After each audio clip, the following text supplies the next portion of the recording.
Business Club de France des agriculteurs, spécial salon de l'agriculture avec Michel Picot. Bienvenue dans cette émission spéciale du Business Club de France des agriculteurs, parce que les agriculteurs sont aussi des entrepreneurs avec des métiers très spécifiques, parfois difficiles, mais ne l'oublions pas, sans eux, nous ne mangerions pas. Soyez les bienvenus.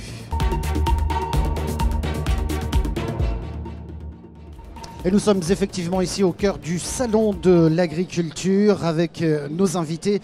Je vais saluer tout d'abord Delphine Gay. Bonjour. Bonjour. Merci d'être avec nous, directrice de la communication des affaires publiques et de l'engagement sociétal de Yara France. D'ailleurs, on est sur le stand de Yara France et je vous remercie beaucoup d'avoir accepté notre invitation. Je voudrais saluer également Jean-Paul Hébrard. Bonjour. Bonjour Jean-Paul. Vous êtes le fondateur de TV Agri. On va parler de ce média. Et puis merci également parce que grâce à vous, on est là aussi avec vous. Avec plaisir. Et on va pouvoir parler de cette agriculture. À ma gauche, j'ai le plaisir d'avoir François Deltour. Il est le directeur général de Sovea. Bonjour. Bonjour, merci d'être là. Et nous avons également le plaisir d'accueillir Denis Verdier. Bonjour. Bonjour. Denis Verdier, merci d'avoir accepté notre invitation. Vous êtes le président notamment des vignerons propriétaires associés. C'est dans le Gard, c'est une coopérative, c'est ça ? C'est au sud de Nîmes, oui, c'est dans le Gard, effectivement. Ouais. On va parler du vin, bien entendu, mais on va parler aussi de l'avenir de l'agriculture. Je voudrais juste souligner que vous avez siégé au Conseil économique, social et environnemental, le fameux CESE, et vous avez travaillé sur l'avenir de l'agriculture, et vous nous disiez, notamment dans les différents travaux que vous avez pu mener, que c'est un moyen de renforcer la cohésion sociale et territoriale. Oui, alors effectivement, les agriculteurs occupent le territoire avec leurs projets, leurs métiers, finalement entretiennent aussi les liens entre la ville et la campagne. Il y a toute une dimension sociale fondamentale. Mais je pense que c'est important de le souligner parce que peu de gens, je suis désolé, mais pour les urbains, peu de gens savent ce qu'est réellement la vie d'un agriculteur. Alors, la vie d'un agriculteur... Mais on est content ici parce qu'il y a beaucoup de gens qui sont venus voir ce qui se passe, heureusement. La vie d'un agriculteur, c'est de se lever tôt et souvent de finir tard. Mais c'est un métier de passion, parce qu'on est dans la nature, parce qu'on a le souci de plus en plus de la nature. Et ça a beaucoup de sens de faire bien ce métier. entendu. Ça a beaucoup de sens. On revient au vin, si vous le voulez bien. Comment se porte le marché? Je vous dis ça au regard de ce qui se passe dans le Bordelais où de nombreux exploitants envisagent l'arrachage. Oui, alors, on est un peu dans le paradoxe, puisqu'aujourd'hui, il faut savoir que l'exportation des vins français, c'est 15 milliards d'euros. On n'avait jamais eu un tel niveau d'exportation. Après, quand on regarde le détail et qu'on est dans le paradoxe, c'est qu'il y a une partie du vignoble qui a des difficultés, c'est notamment le cœur de gamme, et en particulier parce qu'en France, il y a une chute de consommation drastique. On perd des volumes conséquents de consommation, ce qui évidemment n'est pas sans poser de problème. Ouais. La consommation, elle touche notamment le vin rouge. J'ai un peu le sentiment, je n'ai pas de données chiffrées, que les vins dits festifs, rosés et blancs gagnent du terrain. Alors, effectivement, la consommation qui diminue, c'est en particulier sur les vins rouges et parfois même sur des AOP ou des IGP.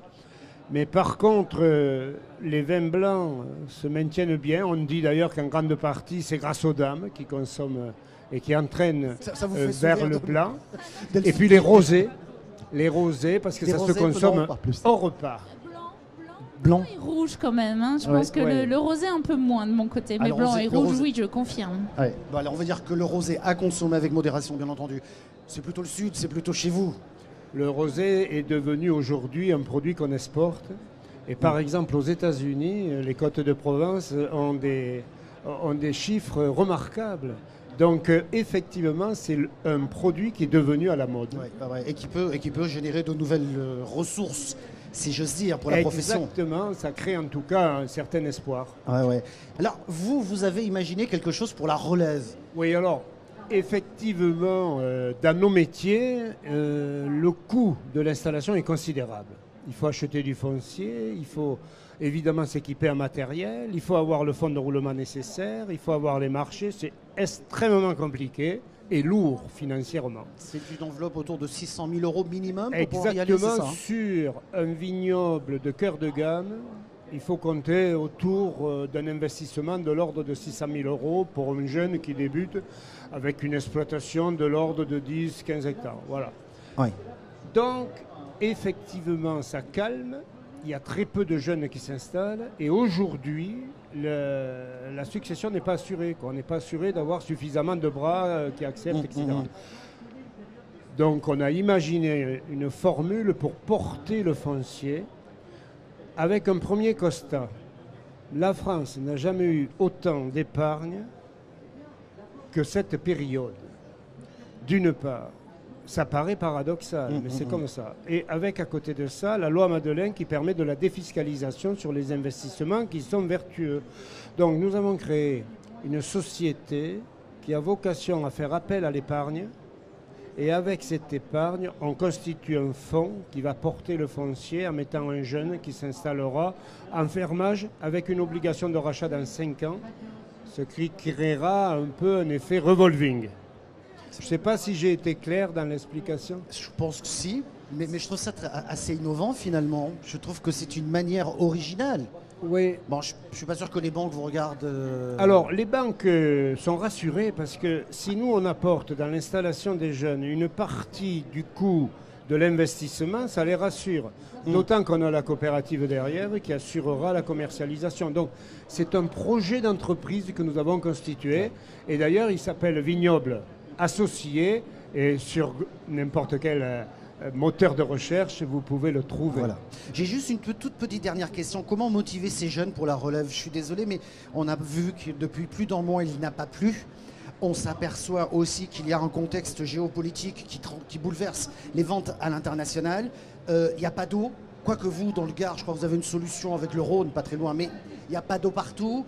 On s'aperçoit que le Nord est en train de faire de la vigne en ce moment, parce qu'il y a un changement climatique. C'est pas très motivant. Oui, alors, vous soulevez des questions très compliquées.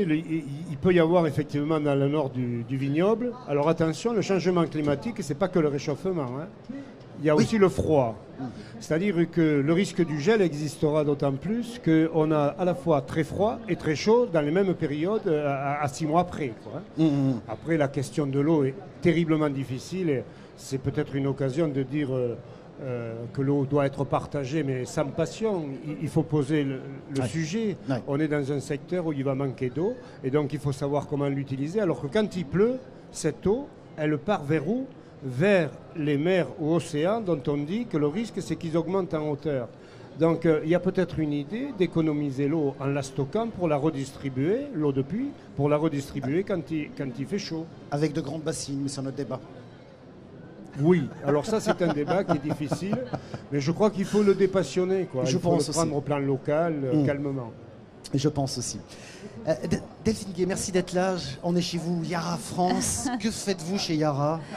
Alors, Yara, tout d'abord, a pour mission de produire des solutions de nutrition des plantes et de santé des sols pour fournir l'alimentation indispensable à tous nos agriculteurs et à toutes nos agricultures. On peut dire le mot engrais ? Alors, en effet, nous fournissons des engrais, mais pas seulement. En fait, toute une palette de solutions qui permettent aujourd'hui d'avoir une alimentation de qualité, variée, diversifiée. Je vais vous donner un seul chiffre. Nous avons 3 sites de production en France, 2 spécialisés dans la fourniture d'engrais. Et à votre avis, ces 2 sites de production d'engrais en France nourrissent l'équivalent de combien de personnes, combien d'habitants ? Aucune idée. 41 millions de Français. Sur vos 3 sites ? Sur mes 2 sites. Enfin, vos 2 sites. Ouais, spécialisés dans la production d'engrais. Donc voilà, simplement pour rappeler que les engrais permettent aujourd'hui de nourrir, ces engrais minéraux, azotés, nourrissent 50% de la population mondiale. Vous avez parlé des 3 usines, il y en a une à Montoire, c'est en Bretagne. Oui. À Ambès. En à Bordeaux, Gironde, c'est voilà, ça tout à fait. Et au Havre. Et au Havre, la 3e, qui là fournit aussi d'autres solutions pour la nutrition des animaux et également des solutions pour dépolluer, notamment nos voitures diesel avec la fameuse, le fameux produit uréique. Adiblou. Bravo, Jean-Paul. Ah oui, d'accord. Je voudrais juste rappeler que la maison mère est norvégienne. Tout à fait. Et que le groupe dans le monde, c'est 17 000 personnes dans 60 pays, 600 personnes en France. Exactement, sur nos 3 sites. Vous avez évoqué les engrais Minéraux azotés du futur. Azotés, voilà. Ouais. Juste petite parenthèse, avec le contexte actuel et la guerre en Ukraine, est-ce que ça pose un problème? Comment vous analysez cette situation? Parce qu'on sait que ce pays était un gros producteur d'engrais azotés, d'azote surtout. Alors oui, c'est vrai que la Russie a des mines, notamment de potasse, comme la Biélorussie. Ils fournissent à eux deux 46% des besoins mondiaux. Donc c'est vrai que la guerre en Ukraine a réorganisé un peu les schémas de distribution classiques et c'est surtout les augmentations du prix du gaz qui a eu un impact considérable sur nos productions, vu que le gaz, le méthane, est à la base de l'hydrogène dont nous avons besoin pour produire ces engrais minéraux. Oui. Dernière question, vous avez parlé de décarbonation, ça veut dire quoi? Tout à fait. Ça fait partie des projets, vous allez produire de manière décarbonée, c'est ça? Exactement. Alors nous produisons déjà, nous avons des sites qui ont des réductions d'émissions de gaz à effet de serre proches de 99,5% en France. Nous avons la fierté chez Yara d'avoir des sites extrêmement innovants high-tech. Et notre fierté cette année d'être présent au Salon de l'Agriculture, c'est justement d'expliquer que nous commercialisons en 2023 les premiers engrais décarbonés. Donc ils vont être commercialisés dans une coopérative scandinave, mais nous allons rapidement les avoir sur le territoire français. Des engrais qui seront peut-être transportés dans des big bags. François Deltour, je rappelle que vous êtes le directeur général de Sauvea. C'est une société pour valoriser ces gros sacs finalement qui transportent des engrais. Oui, c'est un big bag, c'est 2,5 kg qui pèse et qui arrive à soulever 600 kg d'engrais. Depuis 15 ans, nous avons mis en place d'une façon collective un système de collecte et de recyclage. Aujourd'hui, on récupère plus de 93% des plastiques qui sont mis en sac. Et on arrive à recycler 99% de ces volumes récupérés. Et vous en faites quoi? Ça, et par exemple voilà un exemple de big bag recyclé. C'est une cagette de champignons qui nous revient de Pologne. Là, ça a été recyclé en Pologne. Comme quoi. Jean-Paul Hébrard, on a parlé rapidement d'innovation, mais je pense qu'on va faire d'autres émissions du Business Club des agriculteurs, bien entendu. Qu'est-ce que vous avez vu, qu'est-ce que vous avez constaté finalement à travers les médias comme TVA Agri on est en pleine évolution, révolution, mutation, qu'est-ce qui se passe? Alors, sur le plan de l'innovation, effectivement, il y a une part de plus en plus importante de ce qu'on appelle la ferme digitale, le co-farming, c'est-à-dire les start-up du monde agricole. On voit de plus en plus de start-up se créer avec beaucoup de personnes venant de extérieurs au monde agricole. C'est-à-dire des gens qui ont des formations plutôt de type polytechnique ou autre, qui viennent dans l'intelligence artificielle, et l'agriculture fait appel de plus en plus aux capteurs et à l'intelligence artificielle. Ça, c'est sur le plan de l'innovation. On n'a pas fini d'en parler, en tout cas le temps passe très très vite. Merci beaucoup de nous avoir suivis, émission disponible en replay et en podcast également. Merci de votre attention.